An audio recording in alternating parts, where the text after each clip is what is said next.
Is it just me, or does it feel like finding a small SUV that actually fits your life without cramping your style or your legs is getting harder every year? We want the parking ease of a compact car, but the breathing room of a larger hauler. It's a tough balance to strike, but there is a brand new contender stepping onto the global stage that claims to have solved that specific puzzle. Meet the all-new Nissan KAIT. Welcome back to the channel. Today, we are diving deep into a freshly revealed vehicle that is making waves for getting back to the basics of what makes a crossover actually useful. In a world obsessed with overly complicated gadgets and shrinking cabins, the KAIT is taking a refreshing approach, prioritizing ample space, solid design, and genuine safety. Let's get right into the dimensions, because this is where the KAIT really tries to win you over. On the outside, it maintains a very city-friendly footprint. We are looking at a total length of roughly 169 inches and a width of about 69 inches. It's compact enough to handle tight downtown streets or narrow driveways without breaking a sweat.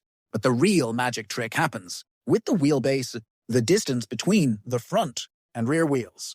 Nissan has pushed this out to approximately 103 inches. Why does that number matter to you? Because a longer wheelbase usually translates directly to more legroom for your passengers. It means you can actually fit adults in the back seat without them feeling like they're in a penalty box. Now let's talk about cargo, because we buy SUVs to carry things. The KAIT offers around 15.3 cubic feet of trunk space. While that might just sound like a number, in the real world, that's plenty of room for your weekly grocery haul, sports equipment, or luggage for a weekend getaway. It's designed to be versatile, supporting a lifestyle that involves more than just commuting. Under the metal, the philosophy here is proven a reliability. While the manufacturer hasn't flooded us with horsepower charts just yet, they have confirmed that this vehicle runs on a powertrain known for durability. For the average buyer, this is great news. It suggests a focus on low maintenance costs and longevity rather than raw, unnecessary speed. It's built to be a dependable daily partner, not a track toy. It is also worth noting that this vehicle is the product of a massive multi-million-dollar investment in manufacturing technology. We are talking about state-of-the-art robotics and updated assembly processes. This level of modernization usually results in superior build quality, tighter construction, and a safer structure overall.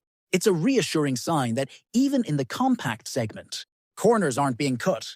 The KAIT is positioning itself as a smart, safe choice for buyers who want the reliability of a legacy brand combined with modern spatial engineering. It is a vehicle built to serve a global audience, ready to be exported to over 20 different markets, which speaks volumes about the confidence Nissan has in this package. So, what do you think? Does the Nissan KAIT look like the practical solution the compact segment has been missing? I'm curious to see how it stacks up against the competition once it hits the roads. If you enjoyed this deep dive, make sure to hit that like button. For more updates on the latest automotive reveals from around the world, subscribe the channel's Spec Shift. Thanks for watching and drive safe.